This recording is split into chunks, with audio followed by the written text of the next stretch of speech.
Happy 5th of July, the 174th anniversary of Frederick Douglass's speech. Not the 4th. Before the 13 British colonies were established on the east coast of North America, almost all people in the world were subjects of a king, caliph, czar, or other dictator, and they knew no other way.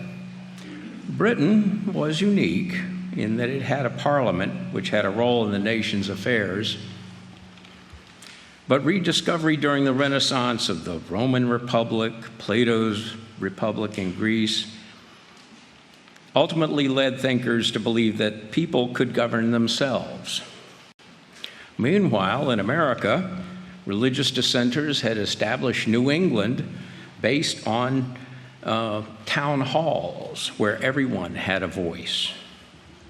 In colonies with some mid-Atlantic colonies like Pennsylvania gave residents a voice in the affairs of the community.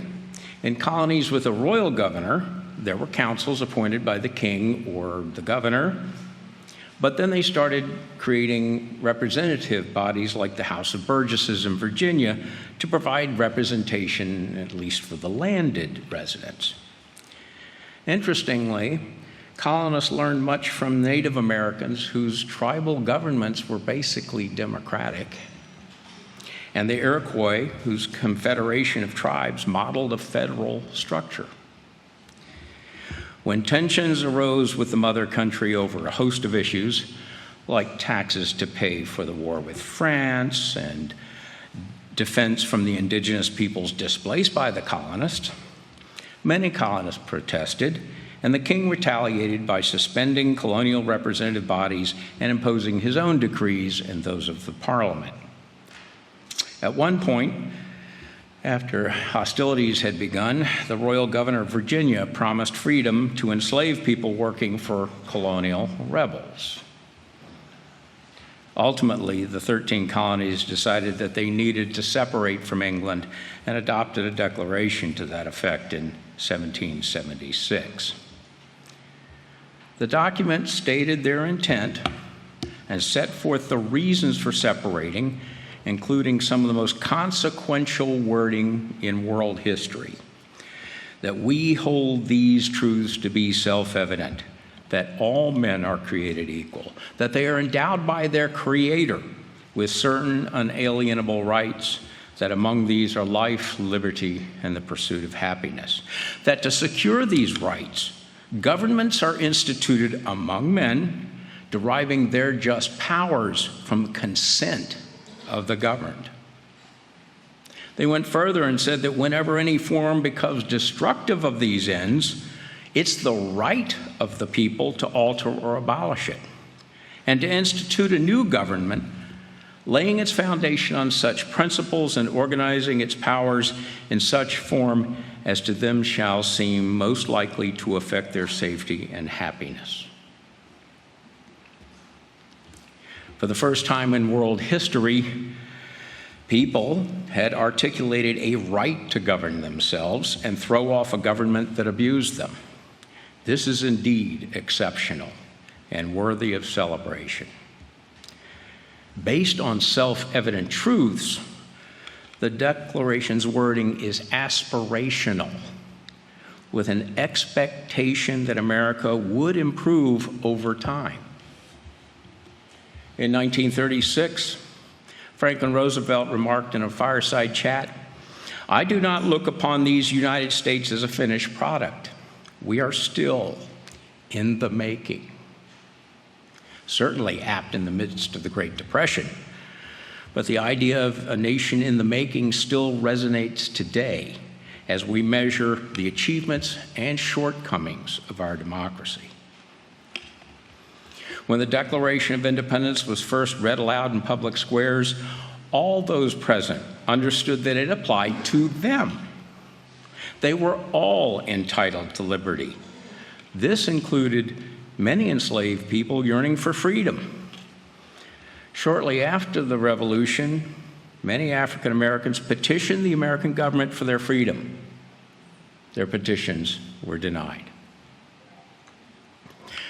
Once independence was won, the founders adopted a constitution built upon values laid out in the Declaration. As the preamble demonstrates, we, the people of the United States, in order to form a more perfect union, establish justice, ensure domestic tranquility, provide for the common defense, promote the general welfare, and secure the blessings of liberty for ourselves and our posterity, do ordain and establish this Constitution of the United States of America.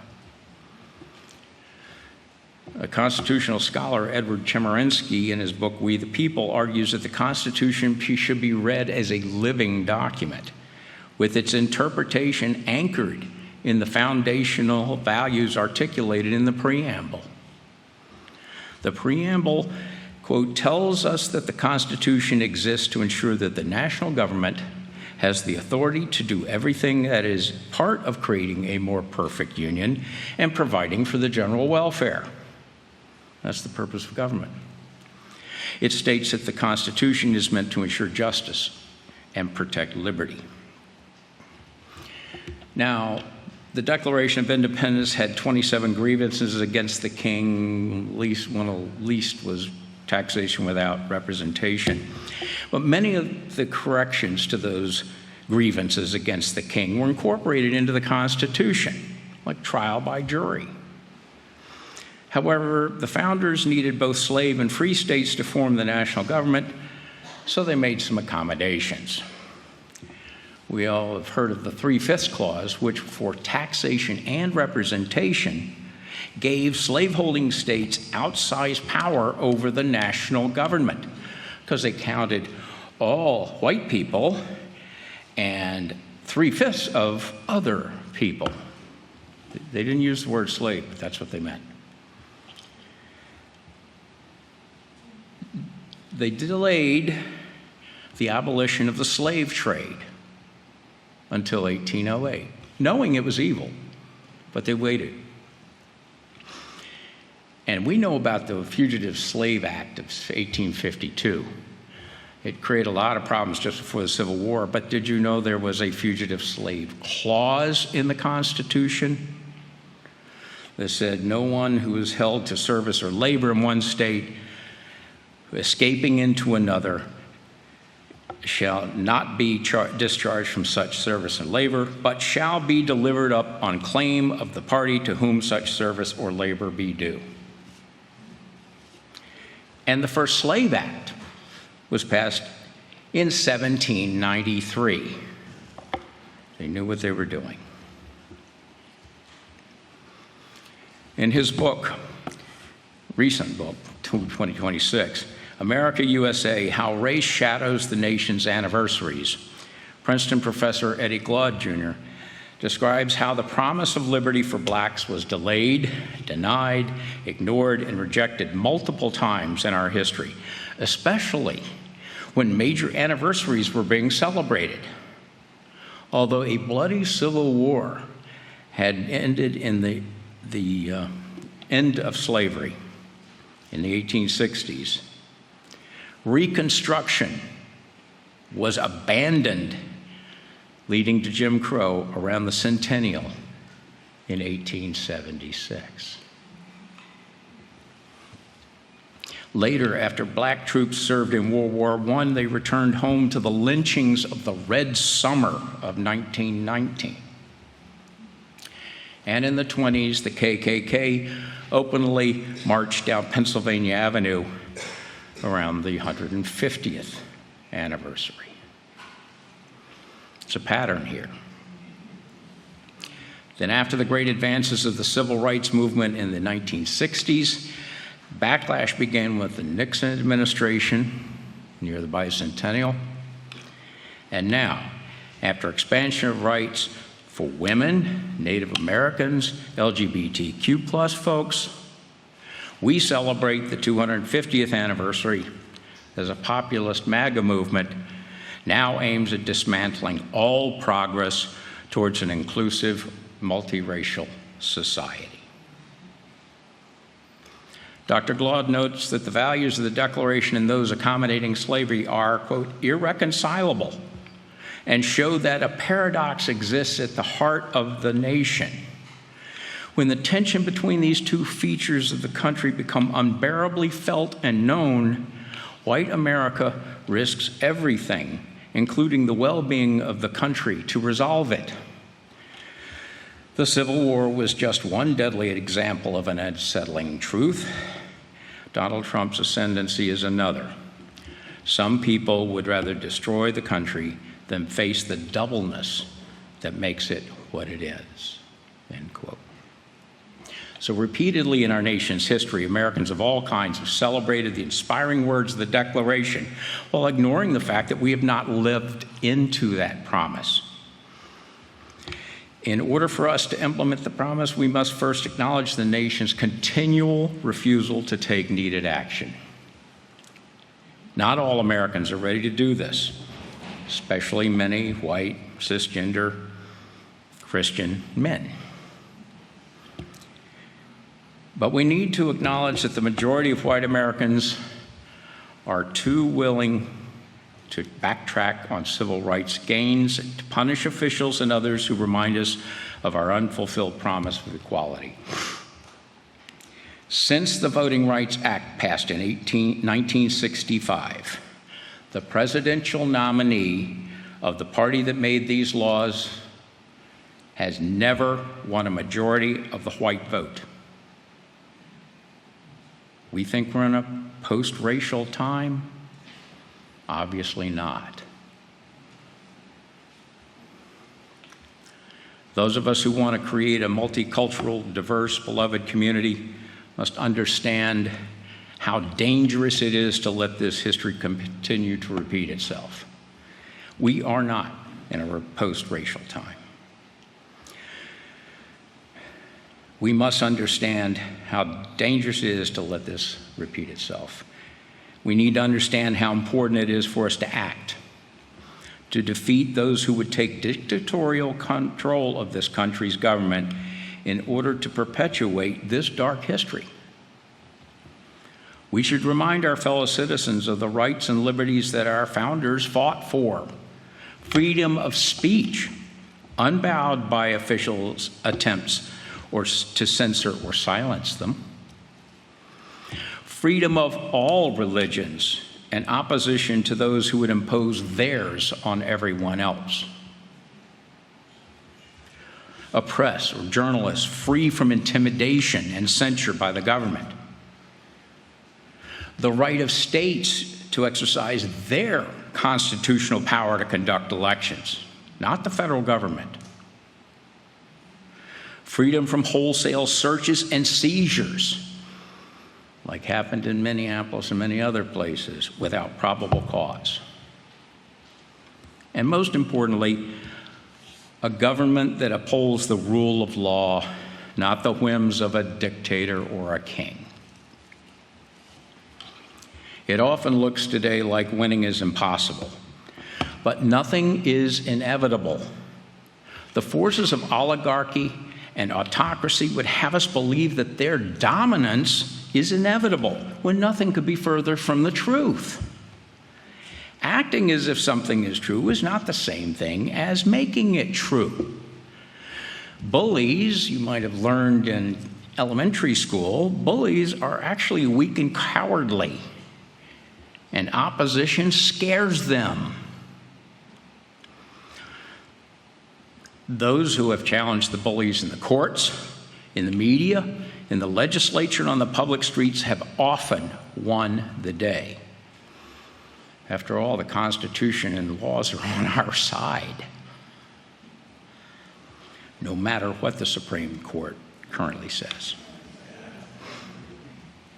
While our victory is not assured, we should take heart knowing that our series of victories can and should result in ultimate success. The founders knew that some would try to take as much power for themselves as possible. James Madison in Federalist 47 wrote, "The accumulation of all powers, legislative, executive, and judiciary in the same hands, whether of one, few, or many, and whether hereditary, self-appointed, or elective, may justly be pronounced the very definition of tyranny. While the Constitution does provide safeguards to be exercised by presidents, legislators, and courts, checks and balances, we need to look deeper into the foundation laid by our nation's founders. The people themselves have power. The people have more power than we know, and we need to do more now. In fact, I believe that only the people can save us. Here's what the experts tell us about what works against dictatorial governments and how to do it effectively. In addition to holding your elected representatives accountable through elections and town halls, Americans have maintained a large number of protests, marches, and rallies to express their displeasure with actions of the federal government. Hundreds of thousands have participated in every state, red and blue. Idaho, Utah.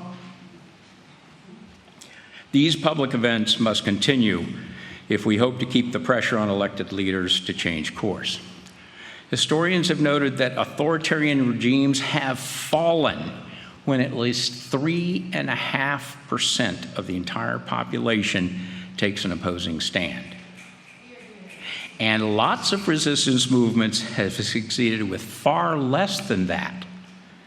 For reference, the D.C. Women's March around Trump's first inauguration involved 1 to 1.4% of the population, while the No King's Day events in 2025 involved 4 to 6 million. And the one on October 25 gathered around 7 million at local events all around the country, about 2% of the population. The latest No King's Day in March 2026 involved 9 million people, or 2.4% of the population. Each protest in the last 2 years has been larger than the last. So we're making progress. And don't look at the national news, look at the local news from all over the country. They're reporting what's happening.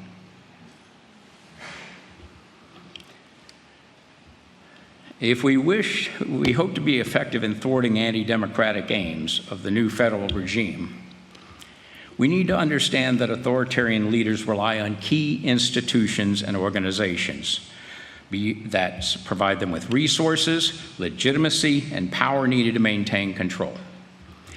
These pillars of support function like columns holding up a political system or regime, enabling its leaders to exercise authority and suppress opposition.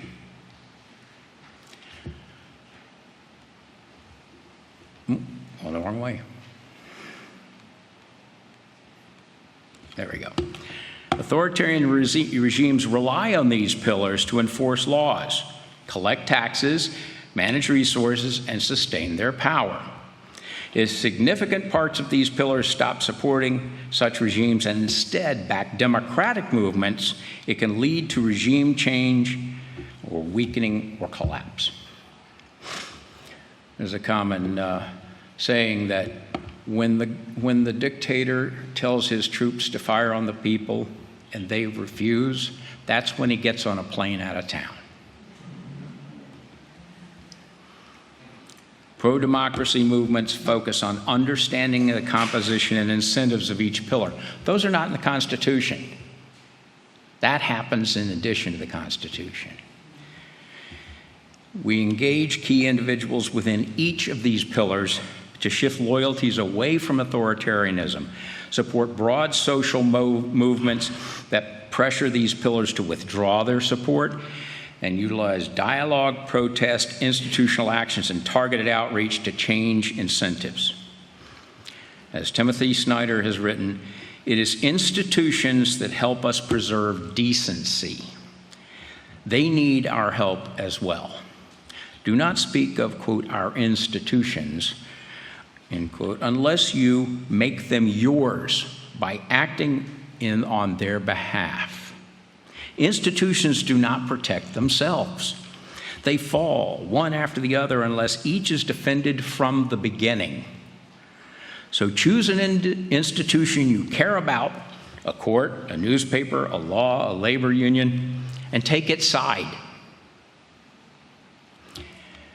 There are many ways to take action in support of our democratic institutions and to oppose authoritarian actions. Contact one or two organizations that you respect as leaders in the resistance and follow their lead. We suggest that you pay attention to communications from the Unitarian Universalist Legislative Ministry of Maryland, which I'm one of the founders, as well as from UUs for Social Justice, which is basically the UUA's voice at Capitol Hill. Continue to contact your own lawmakers at the federal and state levels and talk to others, urging them also to get involved.